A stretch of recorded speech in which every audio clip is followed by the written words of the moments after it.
The Hittites, just what everybody was hoping to study, huh? So the benefit of where we are now in our studies is now we are at those groupings of people that are mentioned all throughout the Old Testament. So where we initially started with the Sumerians and so forth, we had very few mentions, if any, in the Old Testament, even though they had quite a bit of influence on the events of the Old Testament. Now we get to the Hittites, and we're going to go to the Syrians and all these other groupings of people who are all throughout the Old Testament. And one of the things I'm hoping that we'll gather as we go through this is the idea that the Old Testament did not occur in a vacuum. The Old Testament occurred in a world in which other things were going on around the people of God that influenced the behavior and the thinking and the worship of the people of God. In other words, all those things going on around them led to the reason that they would soon worship Baal instead of God. It led to the reason why Elijah would face off against the prophets of Baal, and why that would take place and the significance that would have, which we'll get to later on in this study. It took place in helping us understand, hopefully, that we're not alone in our beliefs that the Old Testament is accounted for in many ways, even in old ancient civilizations, because, for example, we've talked about that every major ancient civilization has a major flood story like Noah. They call them different names. They have very differing things in some places. For example, they don't attribute it to God. They'll attribute it to whatever their God is, or gods in the most cases. And the reasons for it adjust. But it becomes very clear that there was a major flood on the earth, that it wasn't just this fictitious thing in the Old Testament.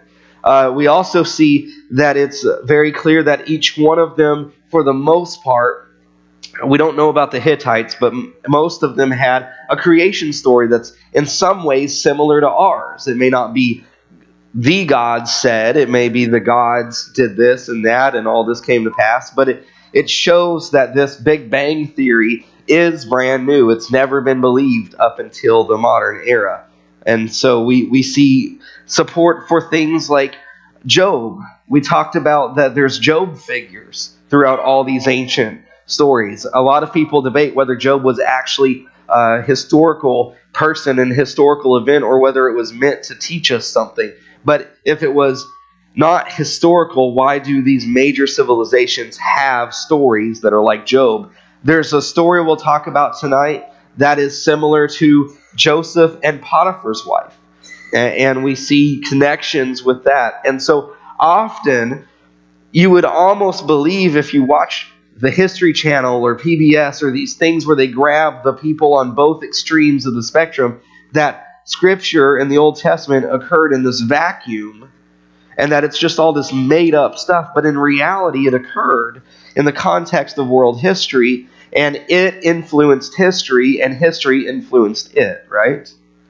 Because we know it influenced it, because you see this massive exodus where all of a sudden, all of these people who would become known as Israelites, we just see them flood into the Canaan area. And if you believed most people, oh well, some people, there's one named Deaver that believes that they came and they just kind of trickled in, and over time they became known as the people of God, that they were already kind of in Canaan.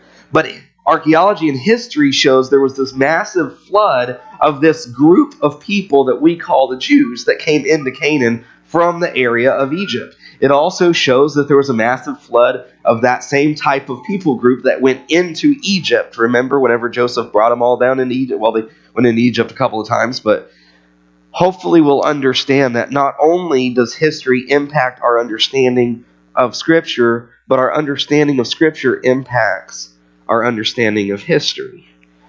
They coexisted, they intertwined. A lot of times they're telling the same stories even. They might be using different perspectives, right? But they're telling similar stories about these movements of people.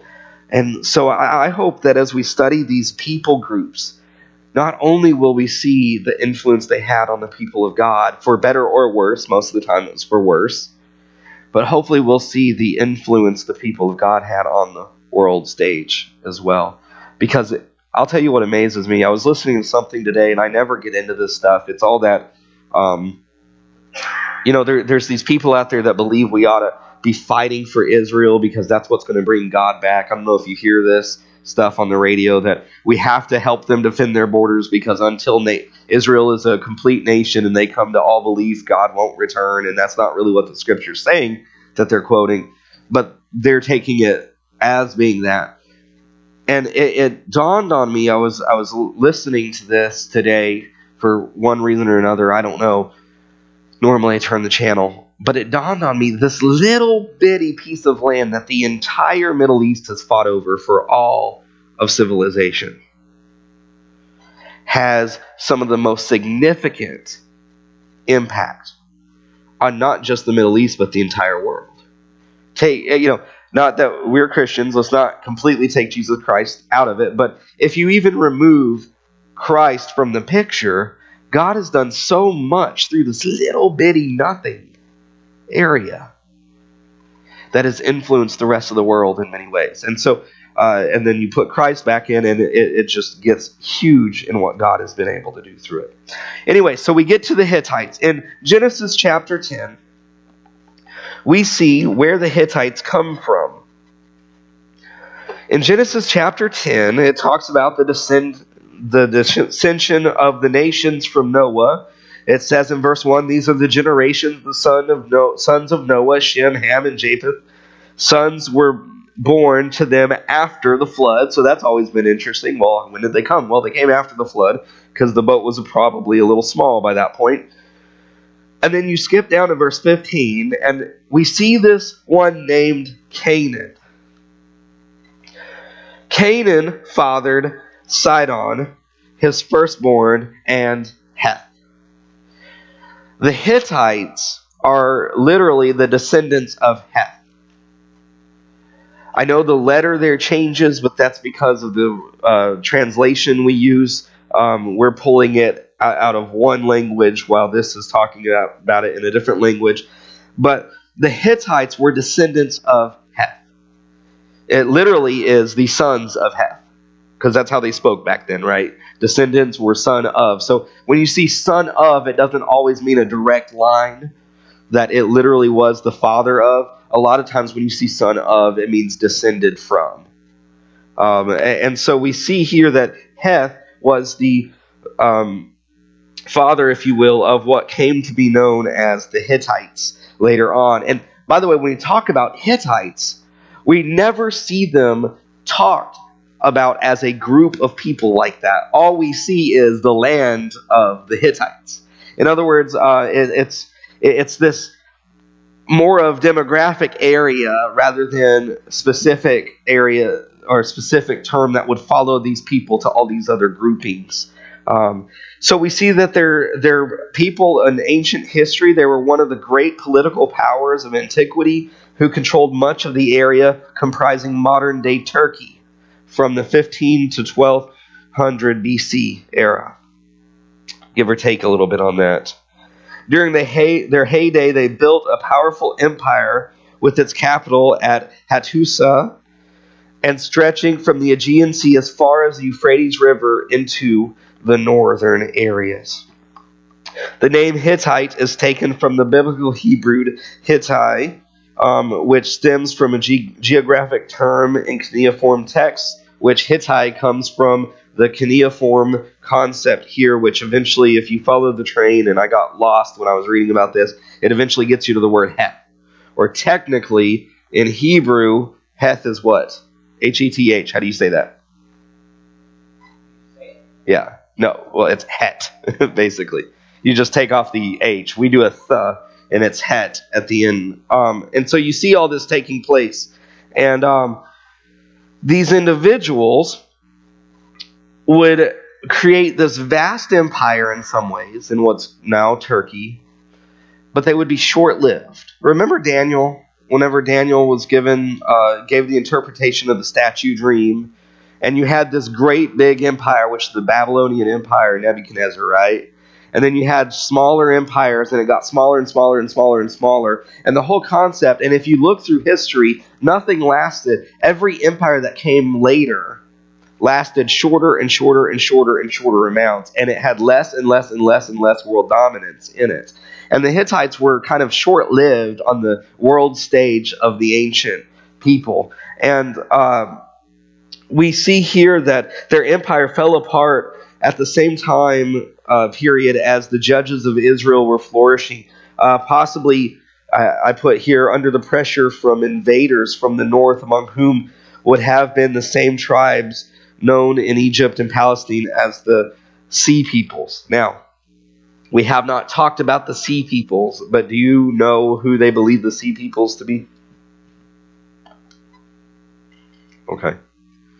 They would later become Canaanites slash, we'll get into Philistines in a little bit. They're believed to be Canaanites plus maybe a mixture of Philistines in that. But we're not on Canaanites tonight. Who did the Canaanites descend from? Canaan. Yay. So the problem you get to, and we'll cover Canaanites soon, the problem you get to when you talk about the Hittites and the Canaanites and a few other groups is we're more talking about empires and geographical locations than specific groups because they intermingled so much. It's really hard to determine who they are. Now, we do have people identified as a Hittite in Scripture, and we'll get to that in a little bit. So there are individuals we can identify as them, but they tend to kind of blend together after a while. And so they were this world power that lasted for quite a while, but they just wouldn't last as long as some of the ones before them did. Once they were a threat to Egypt as well as other lands around them, and in fact, them and Egypt almost went to this huge war against each other until they decided, wait, we've got a common enemy who's about to come after us. And so once they decided that the Armenians were coming, the Armenians are coming, they decided, let's call a truce because we're both about to have a problem. And then if you go onto the world stage, a lot of war breaks out, and eventually the Hittites, I kind of ruined the end of the class tonight, but eventually the Hittites will fall to them. So I have a couple of things I found interesting that connect with other historical stories. The Hittites, you guys know who King Tutankhamun is, right? The most well-preserved tomb, Pharaoh's tomb that we have. He was called the child pharaoh, the child ruler of Egypt. We have so many markings that we can clearly read on the walls. It was an undisturbed tomb that they found of King Tutankhamun.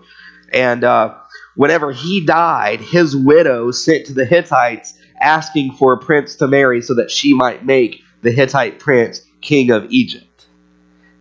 And initially that didn't happen because there were some people who opposed this move, and they killed the prince before he got to Tutankhamun's wife. And for the life of me, I can't remember her name, but most people may not care anyway. But probably couldn't even pronounce it if I could remember it. But later on, there was more going on where they once again would try for this, and it would eventually bring peace. The plan failed, as I said, because her opponents killed the Hittite prince when he arrived, and his father had to send an army to avenge him. And you can imagine what that ended up becoming.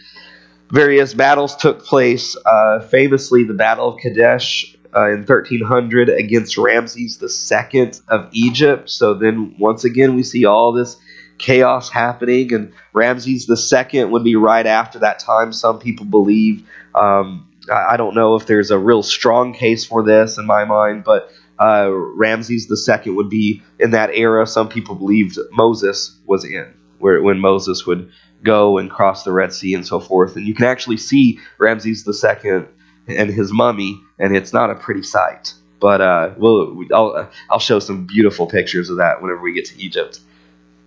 Really? No more? Yes! Anyway, So we get all the way to this later on. So all of this, let me just read my little paragraph on this, because this kind of shears up what eventually happened between the two. Both sides, for the Battle of Kadesh, they claimed a victory to the battle. Now, battles are very important for the Hittites.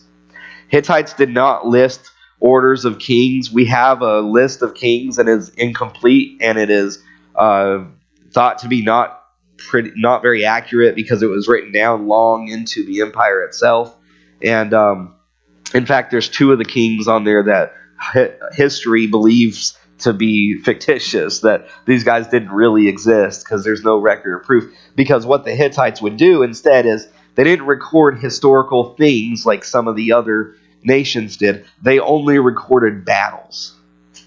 Right? Now, what's the problem in the ancient world if you're recording a battle for historical record? What did they often do?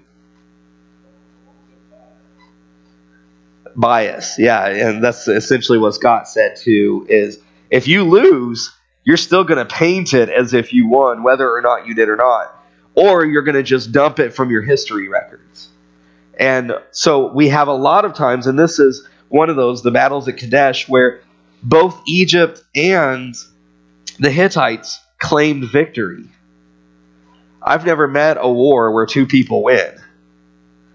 But it's interesting, and what this did is this kind of kept them at a standstill concerning who would control Syria. But later on, a peace treaty was signed with Ramses because, I'm sorry, I said it was the Armenians coming in, but it was actually the Assyrians coming in towards both of them, trying to conquer both of them. So they did a peace treaties because the Assyrians were coming towards them. And once they did that, they were able to be unified, and Ramses even would later give his daughter as the wife to the ruler of the Hittites, and friendly relations between the two countries would exist until the fall of the Hittites. Eventually, the Hittites were destroyed, and they were conquered and taken by several different groups, and they were destroyed on multiple fronts whenever they were destroyed. So it wasn't one nation came in and destroyed them. There were multiple nations because of how they were spread out, and they had several front lines that they had to defend and just couldn't keep up with it. Okay, now we get to the fun stuff, the religion, the customs, what they did in life. As you know, I like to kind of tell a little bit of the history before we get into the custom stuff. So on your notes, you see the conception of gods. What is their concept of gods and deities and so forth? Their mythology took several elements from the Hurrian and the Babylonian religions. We hear of several generations of gods who ruled the heavens and who were challenged by a monster. And so when you get to the Hittites, out of everyone we're studying, the Hittites, we probably know the least about their religious practices. Because remember, everything we know they recorded as acts of war. And then we might find here and there something inscribed on a little god or something. But other than that, we don't know a whole lot, except for what we can piece together from these other tablets. Their religion is characterized by the expression of 1,000 gods of Haiti. The gods were this huge pantheon, and the joke among historians supposedly is there was always room for one more. Who does that sound like? I'm sorry? Greeks, and who came after the Greeks? Romans. The two of them, especially the Romans, the Greeks somewhat, but especially the Romans, there's always room for one more. We don't want to make anyone else mad. And so we can always absorb another one into our pantheon. Today we still have, the Indian religion, Hindu, right? They have all kinds of gods. In fact, they have so many gods, it's really hard to keep track of which ones they have. And so the ancient world here it's not new to have tons and tons and tons of gods, and with each god you would see overlap between all the different religions as well. Ani, for the Hindus, Seriously? Wow. I'm going to have to borrow some of y'all's hands and feet to count that high. Yeah, it's, so here with the religion, we don't know much about their gods. There was a ton of them. Not only was there a ton of them, like I said, we don't have a lot of written record about them. But they were, at the center was the storm god, and the storm god and his wife, the sun goddess, and these two would pair up. And what's so beneficial about having a storm god? Why do you think they want someone that brings rain? Harvest, crops, agricultural society, right? And so what they would do is all of their festivals, all of their celebrations, not maybe 100%, but 99% of them would be around these seasonal harvests and so forth. And so their storm god, it sounds like this really cool god that would come and bring these horrible, horrible storms, but really the storm god was the god that would bring the rain for their crops. And the sun god would bring the sunlight that would grow the crops with the rain, and they were married and so forth. And so we see this in all the other cultures we've studied to this point as well. We're in agricultural societies. We don't really see it change from agricultural societies to more industrial for a long time. And it's kind of foreign to us. But it wouldn't have been foreign to us long ago, would it have? Before we got all industrialized, what did we do when we came to Americas? Besides war, we farmed.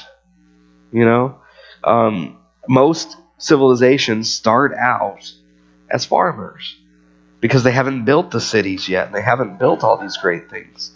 And so, with these two gods, the king would act as, if you will, the high priest to these gods, much like in Babylon. Much like the Sumerian king would act. The difference was between this king and the king of other civilizations is the king of the Hittites was not considered a god until he was dead. Once he died, they would burn the king's body in the temple, and he would become a god at that point. So that's one of the differences that we have. So we see that they have similar religious practices as we've seen before, but as I said, they took several of their things from the Babylonian Empire, and they've kind of just blended a lot of this together. And some of this is important because when you're studying the religion of the ancient civilizations, we start to see why the Israelites started going down the bad paths and why God got so mad at things that sometimes we don't understand what the big deal about it was, right?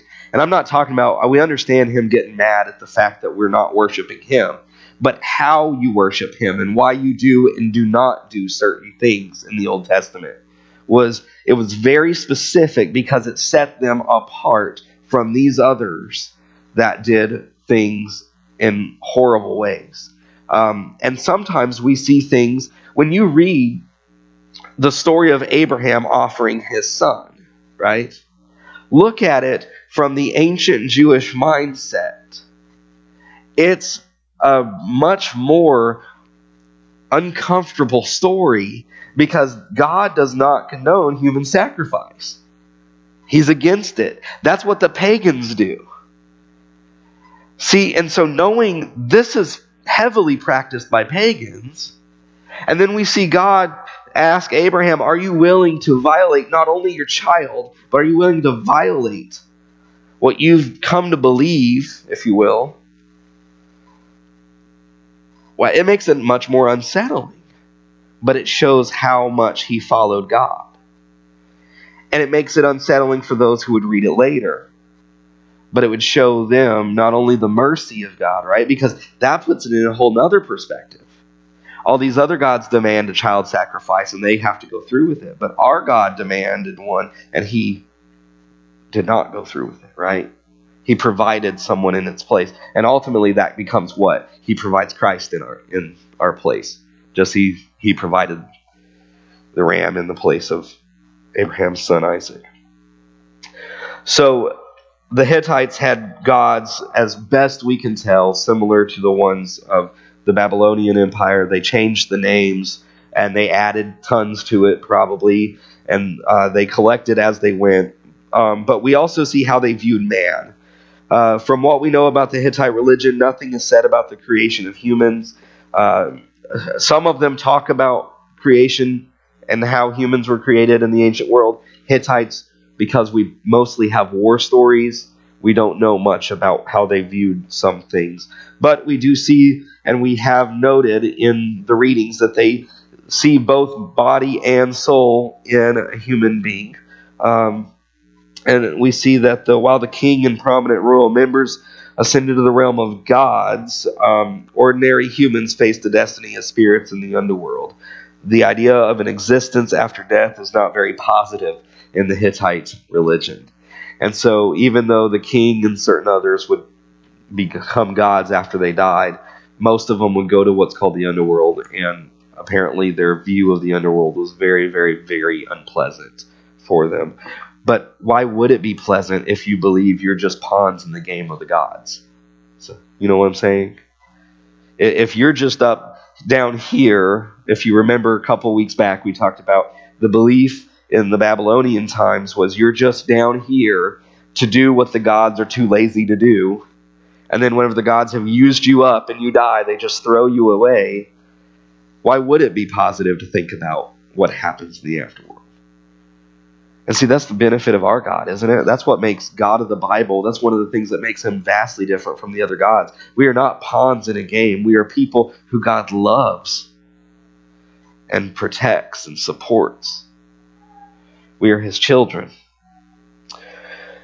And so we see this taking place, and then we see cults and festivals. They perform daily cultic rituals in which the deities were brought food and drink. We see this in most ancient civilizations. The deities were believed to live in the temples, and they were even given sleeping areas, sleeping arrangements. Now we see this take place all the way back in Sumer, remember? Do you remember when we talked about the Sumerians? I always say Samaritans. Sumerians, the first civilization we have record of.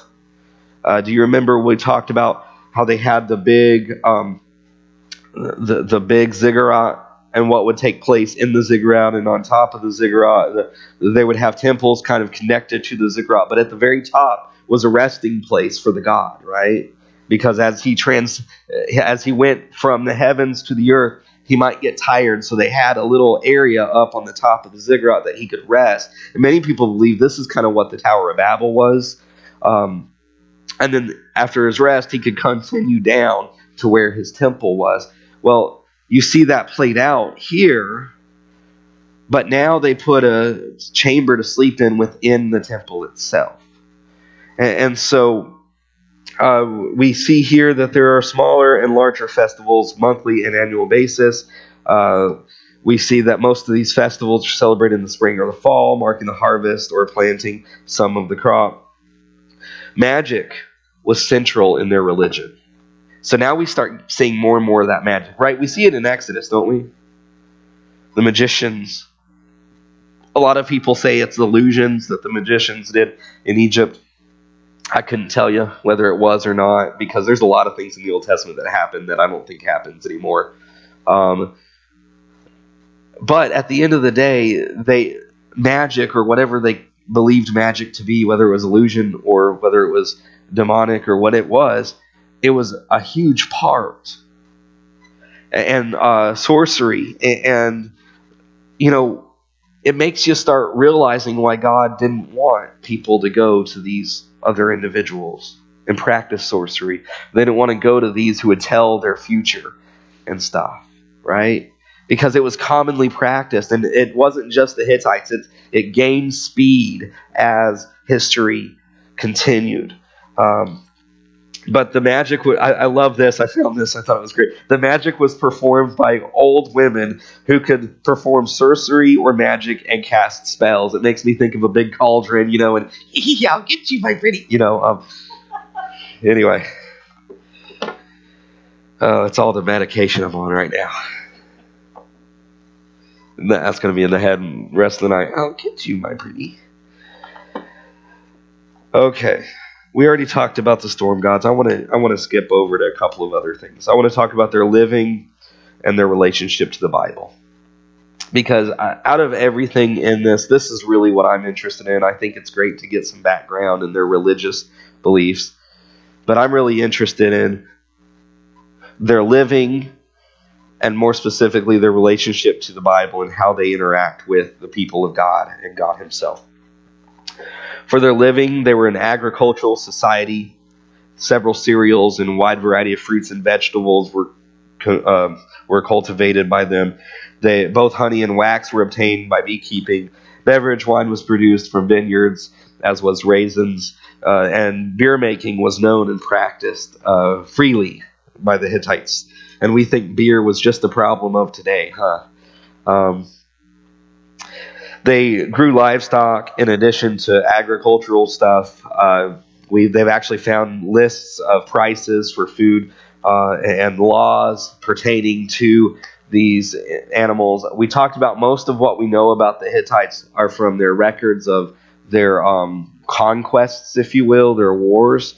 But we also have a lot of law records from them, which most of them amount to very little and produce nothing that is helpful to us.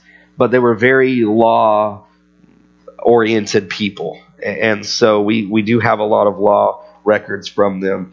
As far as society goes, the king was the top and was concerned with both ruling and serving the gods, specifically the god of the storm and the god of the sun, or the goddess of the sun, I'm sorry, so that they would have their harvest and so that they would not go hungry outside of the harvest season. The king was seen as the god's appointed regent. As the priest, the king was sacred and had to be protected from defilement.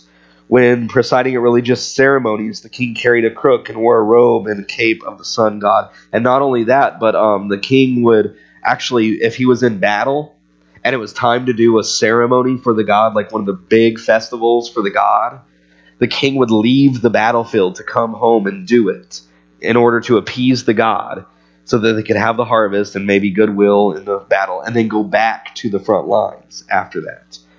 Isn't it amazing that up until when you think about ancient history and how many thousands of years it's really only been recent that the kings and the presidents of a country didn't engage in war. You ever thought about that? Most civilizations, the ruler, either previously or during their rule, engaged in war.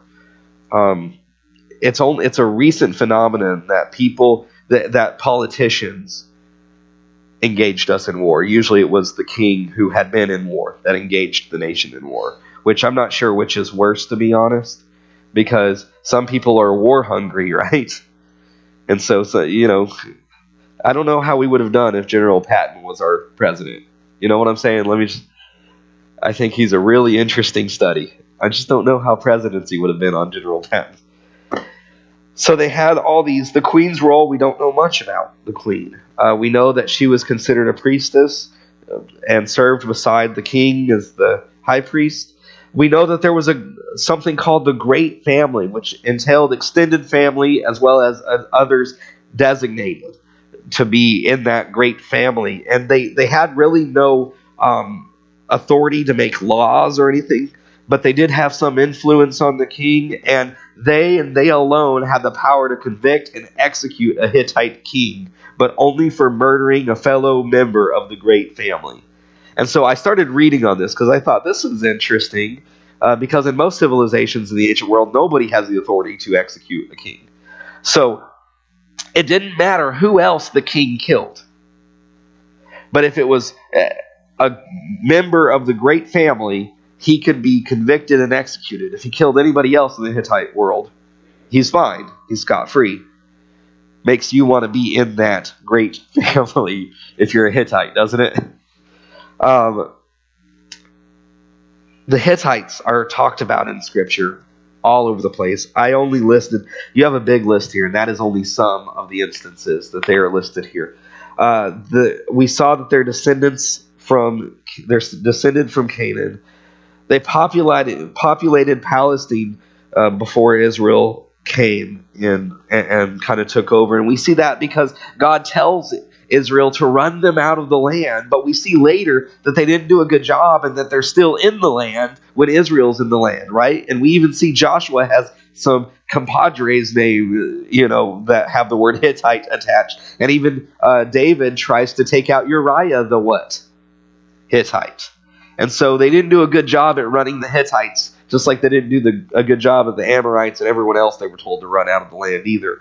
But we do see them linger around, even though they were there before Israel and supposed to be run out of the land. They weren't. They're listed as one of the inhabitants of Canaan. We've talked about that. God vowed to drive them out before the Israelites, but the Israelites didn't do what they were supposed to, so they ended up not getting completely driven out. The Hittites play a prominent role at key places in the Old Testament.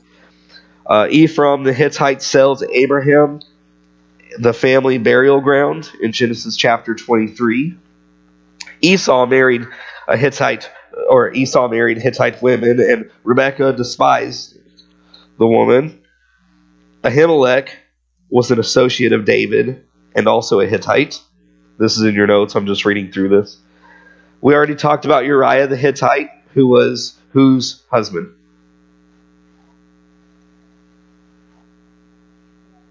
Bathsheba's, right? Uriah was Bathsheba's husband. And David tried to have Uriah, he successfully had Uriah killed after Uriah wouldn't go and lay with his wife and cover up the sin David had committed. King Solomon had Hittites among his many wives. Under Solomon's reign, the Hittites were conscripted for forced labor. Horses were sent by Solomon to all the kings of the Hittites and the kings of the Arameans. And the prophet Ezekiel degrades Israel with the metaphor of a Hittite mother. And those are just some of those situations in which we see the Hittites brought up. And if they're living in the land, and by the way, what we haven't talked about is the Hittite worship of the gods and how those have come into Israel. We know, for example, they did worship Baal and they worshiped some other gods that were common in the land of Canaan. And had Israelites run the Hittites out, they may not have had some of the problems they had once they took the land over, right? The Hittites heavily began to influence Israel because, as we will see in some of the other studies that we do, Israel did not fully get rid of them like they were supposed to. They didn't drive them out from the land like they were supposed to. They allowed some of these guys to stay, and they infiltrated and they ruined the people of God. Now, I don't want to put it all on the Hittites. The Hittites did what they've always been doing, right? Israel is the ones that allowed themselves to be defiled by the Hittites. But how often do we do that today? How often does God say, don't go near that, or don't associate with that, or don't do that? And we let that kind of trickle into our life, and it eventually makes us chase after other gods, if you will, instead of the God. We have to be careful. Scripture, in talking to elders, it says, be careful, make sure wolves do not come among you. And one thing I've always thought is, if it says that to elders, how much more in our church, how much more in our personal family, how much more in our personal individual life should we be careful not to allow something not of God to infiltrate the territory of God?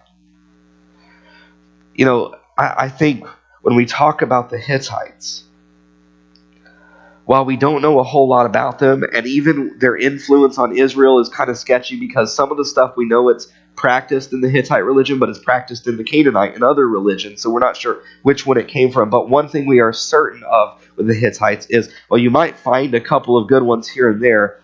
They led Israel away from God over time. They became a thorn in the flesh of the people of God. I don't think they were intending to do that. I think the Hittites were just going about their daily business as they always had. It was Israel who stopped listening to God and didn't run them out of the land. Isn't that the way sin works, though? You give the devil a foothold, and eventually he starts taking over everything.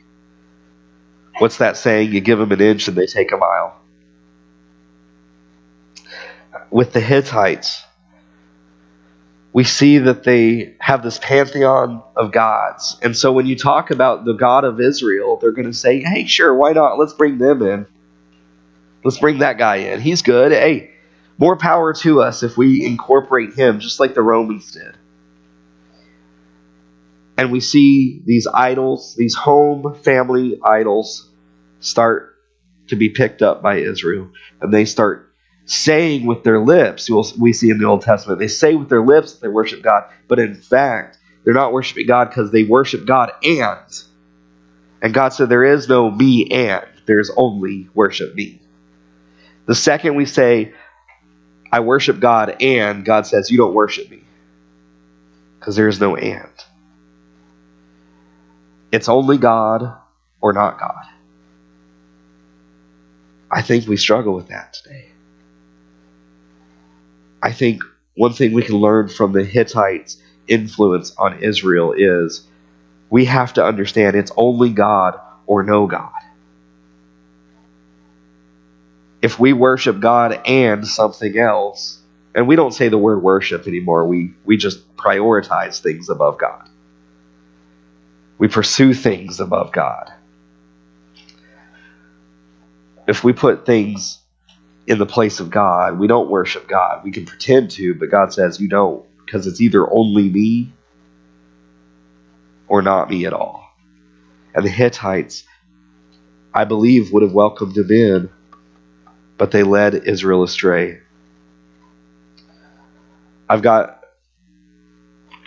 Actually, I don't think it's on your sheet, so we can skip that. I already mentioned this anyway, that there's a story about Joseph and Potiphar's wife in the Hittite realm. It doesn't use those names, but it tells the same story. And there's a story about the face-off between Elijah and the prophets of Baal as well. And then it doesn't use the same names, but it tells the same story, and those are interesting points. But here's what I want us to leave with tonight. We may not know everything there is to know about a civilization. We may not know everything there is to know about a group of people. And sometimes we don't need to know everything about them. What we need to know is, are we going to get closer or farther away from God with their presence? Meaning, in our daily lives, who do we hang out with? Are we getting closer or farther away from God? Because Israel chose to hang out with the Hittites and the Amalekites and all these other people. And they got farther from God, not closer. Because God said that's not who we want to hang out with. We need to be in the world. We need to be proclaiming the good news. But we influence the world. Don't let the world influence you. Let God influence you so that you can influence the world. Thank y'all. We get a lot more details on people later and awesome stories for the next one. So have a wonderful week. Hopefully I'll have a voice.